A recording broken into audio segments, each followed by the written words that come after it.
আজকের এই গল্পে লিসা নামের একটা মেয়ে এমন একটা যুবকের প্রেমে পড়ে যে ছেলেটা প্রায় 100 বছর আগে দুনিয়া থেকে বিদায় নিয়েছিল। তো সেই ছেলেটা যদি দুনিয়াতেই না থাকে তাহলে তাদের প্রেমটা কিভাবে হয়েছিল? তো চলুন সেটাই আজকে গল্প করতে করতে আপনাদেরকে জানাবো। তো যাই হোক, লিসার মা মারা যাবার পর থেকে সে একটু অ্যাবনর্মাল বিহেভ করতে থাকে।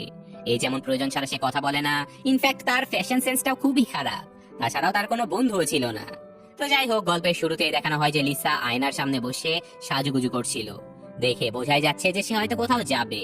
কিন্তু তখনই তার বোন ড্যাফি তাকে বলে যে তোমাকে এরকম সাজে একটু স্যুট করছে না। লিসা মন খারাপ করে বলে যে আমার হয়তো বাড়িতেই থাকা উচিত। ড্যাফি তাকে বোঝানোর অনেক চেষ্টা করে যে এইটা এই বছরের প্রথম পার্টি, তোমাকে যেতেই হবে। আর তাছাড়াও ডক্টর তোমাকে সামাজিক হতে বলেছে। তুমি চাইলে আমার টাইনিং মেশিনটা ব্যবহার করে দেখতে পারো। টাইনিং মেশিনটা হচ্ছে একটা ইলেকট্রিক বিউটি বক্স, যার ভেতরে প্রবেশ করলে এটা সুন্দর করে যে কাউকে সাজিয়ে দিত। তো লিসা এই মেশিনের ভেতরে ঢোকার পরে কোনো এক কারণবশত তার ইলেকট্রিক শক লেগে যায়। আর এই জন্য ড্যাফি তার কাছে সরিও বলে নেয়, আর লিসা বলে যে আমি ঠিক আছি। ড্যাফি তার সাথে গল্প করতে করতে বলে যে তোমার স্কুল কেমন চলছে, সেখানে কি তোমার কাউকে পছন্দ হয়েছে? লিসা প্রচন্ড লজ্জা পায়। সে বলে যে আগের মতোই আছে সবকিছু, তবে মাইকেল নামের একজন ছেলেকে আমার বেশ ভালো লাগে।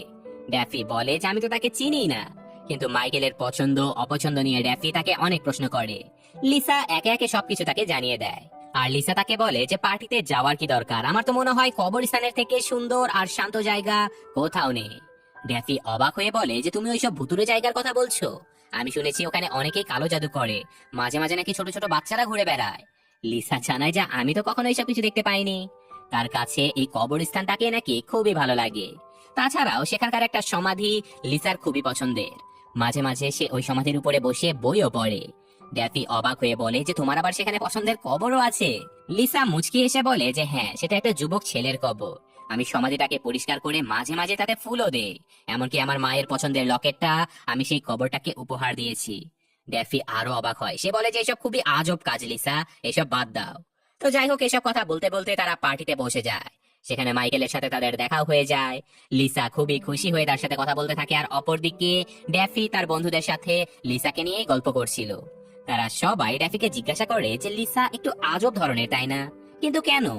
ড্যাফি তাদেরকে সবকিছু খুলে বলে যে একদিন লিসা আর তার মা ঘরে বসে গেম খেলছিল, কিন্তু তখনই হঠাৎ একজন মুখোশ পরিহিত মানুষ তাদের ঘরে ঢুকে যায়। লিসার মা লিসাকে লুকিয়ে পড়তে বলে, আর তারপর সেই লোকটা লিসার মাকে খুন করে চলে যায়। কিন্তু বেচারি লিসা কিছুই করতে পারে না। আর সেদিন থেকে সে কারোর সাথে তেমন একটা কথা বলে না। ড্যাফির বন্ধুরা লিসার কথা শুনে অনেক দুঃখ প্রকাশ করে। তো এদিকে আমাদের লিসা মাইকেলের সাথে যখন কথা বলছিল তখনই একটা মেয়ে এসে তাকে মদ খাইয়ে দেয়। এরপর থেকে লিসার চারপাশের সবকিছু ঘুরতে থাকে। তো এদিকে লিসা ঘুরতে ঘুরতে সেই রেস্টুরেন্টের মধ্যেই পড়ে যায়, আর সেখানে তার স্কুলের ল্যাব পার্টনার ড্যাগের সাথে তার দেখা হয়ে যায়। মদ খাওয়ার দরুন প্রথমে লিসা তাকে চিনতেই পারছিল না। ড্যাগ তাকে সাহায্য করার নাম করে একটা রুমে নিয়ে চলে যায়। লিসা দেখতে পায় যে তার সামনের পেইন্টিং গুলো যেন নড়াচড়া করছে। সে বমি করে দিলে ড্যাগ তাকে ধরে বিছানায় নিয়ে বসায়, আর এদিকে হঠাৎ বাইরে খুব জোরে ঝড় বইতে শুরু হয়। এইসব কথা বলতে বলতে লিসা চোখ খুলে দেখতে পায় যে ড্যাগ তার শরীরে হাত দিয়েছে। লিসা কিছুই বুঝতে পারছিল না। সে এই সব কিছু ছেড়ে রুমের বাইরে চলে আসে। সে ঘুরতে ঘুরতে সেই কবরস্থানে তার ফেভারিট সমাধির সামনে গিয়ে দাঁড়ায়, আর তারপর ইমোশনাল হয়ে কবরটাকে উদ্দেশ্য করে বলে যে যদি আমি তোমার সাথে থাকতে পারতাম। ঠিক তখনই বিদ্যুৎ চমকাতে থাকে, আর লিসা বাড়িতে ফিরে ওয়াশরুমে চলে যায়। বারবার তার সেই সমাধির ভিশন গুলো মাথায় ঘুরতে থাকে।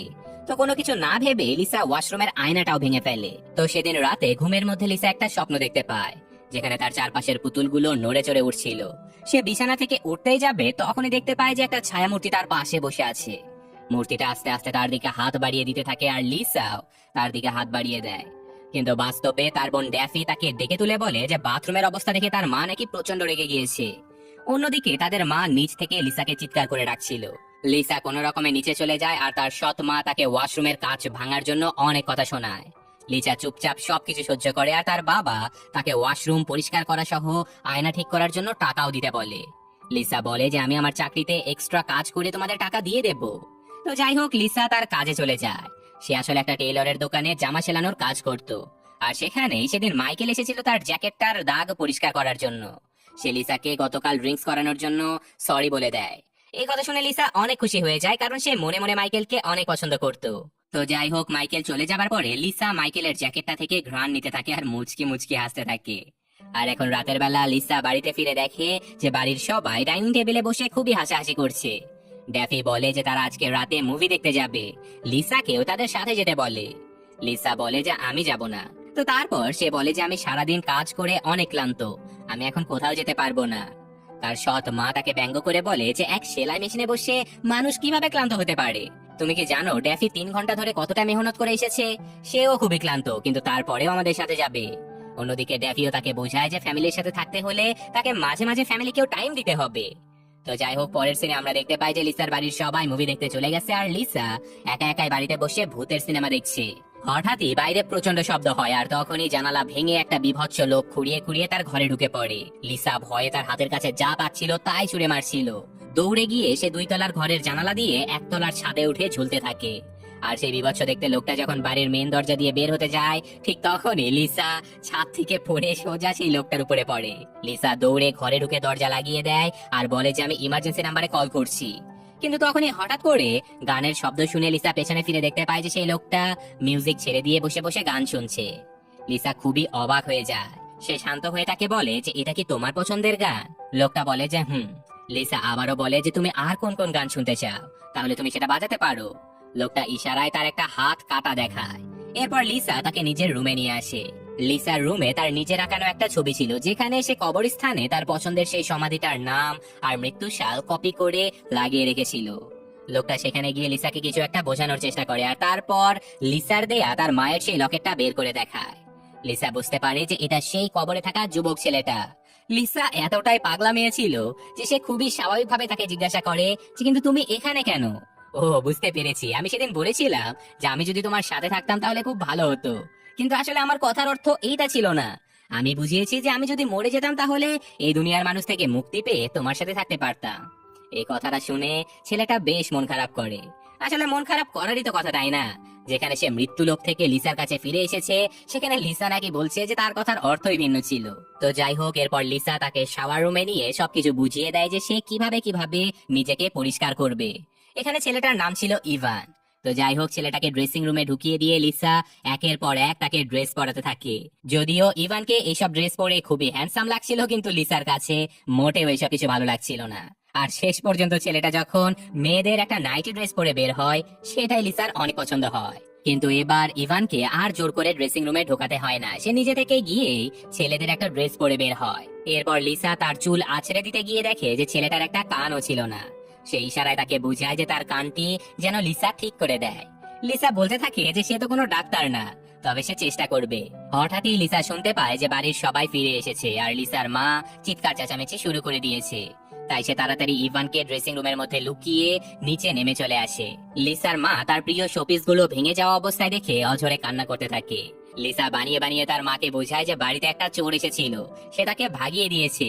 কিন্তু লিসার মা এইসব কোনো কথাই বিশ্বাস করে না। সে লিসাকে অনেক বাজে বাজে কথা শোনাতে থাকে। লিসা এইসব কথা শুনে অঝরে কান্না করতে শুরু করে দেয়, আর অন্যদিকে উপর থেকে ইভান এইসব কিছু শুনছিল। এদিকে লিসার মা সিদ্ধান্ত নেয় যে লিসাকে কোনো মেন্টাল হসপিটালে পাঠিয়ে দেবে। ড্যাফি তার মাকে এসব কিছু না করার জন্য অনেক বোঝানোর চেষ্টা করতে থাকে, আর লিসাও কান্না করতে করতে তার বাবাকে বলে যে বাবা, আমি পাগল নই। তো লিসা কান্না করতে করতে নিজের রুমে চলে আসে, আর অন্যদিকে লিসার কান্না দেখে ইভানও খুবই মন খারাপ করে। আর এখন সকালবেলা লিসার ঘুম ভাঙে অ্যালার্মের শব্দ শুনে। দরজা খুললে সে দেখতে পায় যে ইভান একটা কালো রঙের ড্রেস নিয়ে দাঁড়িয়ে আছে। লিসা বলে যে এইসব ধরনের ড্রেস আমি পরি না, যদিও এটা ড্যাফি আমাকে উপহার দিয়েছিল। কিন্তু ইভান তার কোনো কথাই শুনতে চায় না। সে জোর করতে থাকে এই ড্রেসটাই তাকে পরার জন্য।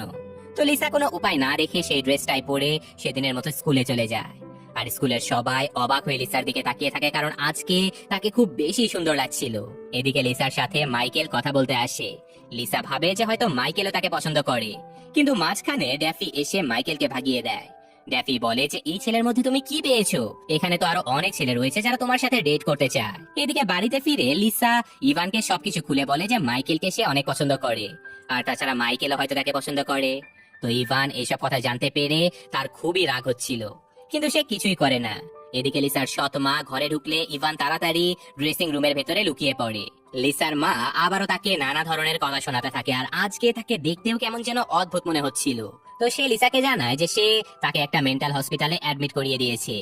এই কথা শুনে লিসা অঝরে কান্না করতে থাকে, আর এইসব কথায় কথায় তার সৎ মা তাকে একটা থাপ্পড়ও বসিয়ে দেয়। তো এতক্ষণ ইভান ড্রেসিং রুমের ভেতর থেকে এই সব কিছু শুনে ফেলে আর হঠাৎ করে সে বেরিয়ে এসে লিসার মাকে সজোরে আঘাত করে। তারপর একটা কেচি দিয়ে সে লিসার মায়ের একটা কান কেটে নেয়।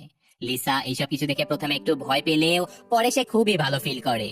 তো এখন দুজনে মিলে সেই কবরস্থানের মাটি খুঁড়ে তার মাকে পুঁতে রাখে।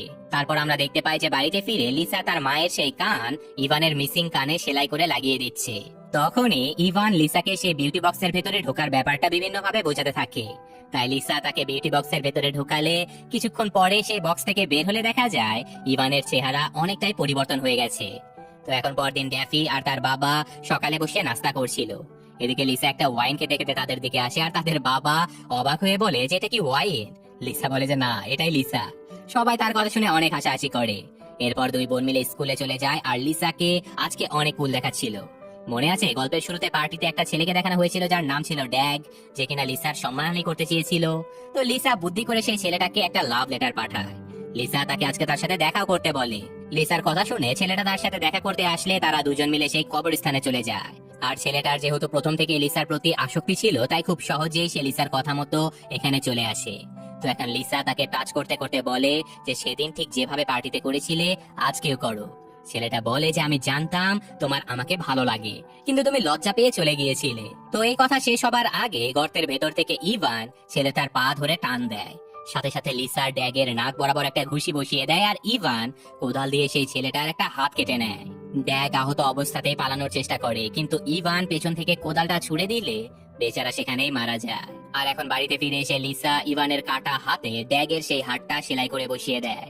তারপর ইভানকে আবারও সেই বিউটি বক্সে নিয়ে যায় আর এতে করে ইভানের যদিও শক্ত লাগে কিন্তু সে আগের থেকেও আরো বেশি সুন্দর আর হ্যান্ডসাম হয়ে বেরিয়ে আসে। খুশিতে দুজনে মিলে নাচ শুরু করে দেয়। তো এরপর ইভান লিসাকে পিয়ানো বাজিয়ে শোনাতে থাকে আর এতগুলো মানুষকে ইভান খুন করেছে এই কথা ভেবেই সে কান্না করতে থাকে। লিসা বুঝতে পারে না যে সে কি করবে। তখনই সে ইভানের মুখে একটা বালিশ চেপে ধরে বলে যে প্লিজ তুমি কান্না করো না, তোমার চোখ থেকে পানি বের হলে টয়লেটের মতো জঘন্য গন্ধ বের হয়। সে কান্না থামালে লিসা তাকে সান্ত্বনা দেয় আর বলে যে তুমি কোনো ভুল করনি, যা করেছো ঠিকই করেছো, এইসব করে তুমি তো আমাকে বাঁচিয়েছো। ইভান তার এসব কথা শুনে বেশ কিছুটা শান্ত হয়। তো এরপর লিসা তার বাবার সাথে বসে যখন টিভি দেখছিল তখনই ড্যাফি বাড়িতে এসে তাকে বলে যে আজকে সে খুবই ভালো খেলেছে, তাই এখনই সে তার মাকে ফোন করে জানাতে চায়। কারণ তার মা তাকে বলেছিল যদি সে ভালো খেলে তাহলে তাকে তার মায়ের সে ডায়মন্ডের রিংটা উপহার দেবে। লিসা একটু ঘাবড়ে যায়। সে ড্যাফিকে নানান ভাবে বুঝাতে থাকে যেন সে তার মাকে ফোন না করে, কিন্তু ড্যাফি তো নাছোড়বান্দা। এদিকে তার বাবাও বলে যে সেও কথা বলতে চায়। তো যাই হোক, আসলে তারা সবাই জানতো যে লিসার মা বেড়াতে গিয়েছিল, তাই তারা এটা জানতোই না যে লিসা অলরেডি তার মাকে মেরে ফেলেছে। কিন্তু লিসা যেহেতু সবকিছু জানতো তাই সে প্রচন্ড ভয় পেয়ে যায়। কিন্তু লিসার বাবা তাকে বলে যে তোমার মাকে এমন সারপ্রাইজ তো দেয়াই উচিত, তাই না? এরপর লিসা ইভানের সাথে রুমে বসে বসে গল্প করছিল আর তখনই ড্যাফি ঘরের ভেতরে ঢুকে পড়ে। ইভান তাড়াতাড়ি ড্রেসিং রুমে ঢুকে যায়। এদিকে ড্যাফি খুবই উদ্বিগ্ন হয়ে জানায় যে তার মাকে এখনো খুঁজে পাওয়া যাচ্ছে না, তার মায়ের ফোনও বন্ধ। লিসা ড্রেসিং রুমের দরজা আটকে রেখে বলে যে হয়তো তার সাথে কিছু একটা ঘটে গেছে। এদিকে ফ্লোরের ম্যাটের নিচে তখনও রক্ত লেগেছিল। ড্যাফি কথা বলতে বলতে সেখানে গিয়ে দাঁড়ায়। লিসা প্রচন্ড ভয় পেয়ে যায়। এই না ড্যাফি সবকিছু দেখে ফেলে। সে কোনো রকমে সবকিছু সামলে নিয়ে ড্যাফিকে সান্ত্বনা দিতে থাকে আর বলে যে তুমি এখন এমন উল্টাপাল্টা কোনো চিন্তাই করো না, মা ঠিকই আছে। লিসা তাকে সান্ত্বনা দিয়ে নিচে পাঠিয়ে দেয়। লিসা খুবই টেনশনে পড়ে যায়। আর অন্যদিকে আমাদের ইভানকে দেখানো হয় যে কিনা মেয়েদের একটা নাইটি পরে লিসার টেনশন কমানোর জন্য তার কোমর ম্যাসেজ করে দিতে থাকে। অন্যদিকে লিসার বাবা আর ড্যাফি তাদের মায়ের খোঁজ পাওয়ার জন্য পুলিশের কাছে কল করে। তারা তাদের মা দেখতে কেমন ছিল, কি পরে, সবার কতটা খেয়াল রাখে, মুখে সবসময় হাসি রাখে, এমনকি কি খাবার পছন্দ করে, এইসব কিছু পুলিশদেরকে জানাচ্ছিল।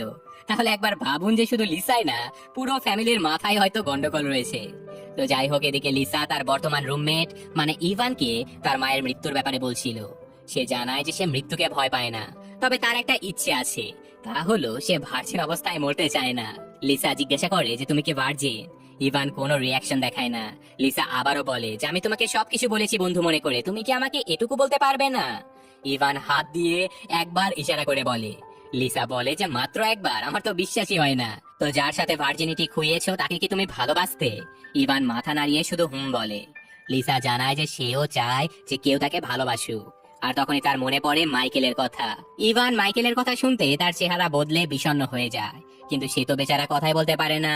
এদিকে লিসা খুবই উত্তেজিত হয়ে যায় আর বলে যে যেভাবেই হোক মাইকেলকে আমার পটাতেই হবে। তো এখন পরদিন লিসা ড্যাফির একটা ড্রেস পরে স্কুলে চলে যায়। তো দুই বোন স্কুলে গিয়ে দেখতে পায় যে সেখানে অনেক শোরগোল হচ্ছিল। তারা সবাইকে জিজ্ঞাসা করে জানতে পারে যে ড্যাগ নামের একটা ছেলের মার্ডার হয়ে গেছে। লিসা একটু একটু ভয়ও পাচ্ছিল, কারণ সে নিজেই ড্যাগকে মেরেছে। এদিকে ড্যাফি বলে এ তো অনেক খারাপ খবর, আর তাছাড়াও আমার মনও ভালো নেই, তাই আজকে আমি আর স্কুল করবো না, আমি বাড়িতে যেতে চাই। যাওয়ার সময় ড্যাফি তার বান্ধবীদেরকে জিজ্ঞাসা করে যে কেউ কি লিসাকে বাড়িতে নামিয়ে দিতে পারবে। কেউ কোনো কথাই বলছিল না। লিসা জানায় যে সে নিজে একা একাই বাড়িতে যেতে পারবে, ড্যাফি যেন তার কথা চিন্তা না করে। তো অন্যদিকে লিসা এখন ক্লাসরুমে গিয়ে জানতে পারে যে আজকে মাইকেল স্কুলে আসেনি।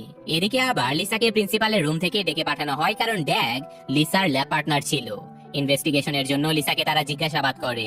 লিসা তাদেরকে উল্টাপাল্টা বুঝিয়ে সেখান থেকে কোনো রকমে বেরিয়ে আসে। আর তাছাড়া সবাই তো জানতোই যে লিসার মাথায় একটু গন্ডগোল আছে, তাই তাকে তারা বেশি প্রশ্নও করে না।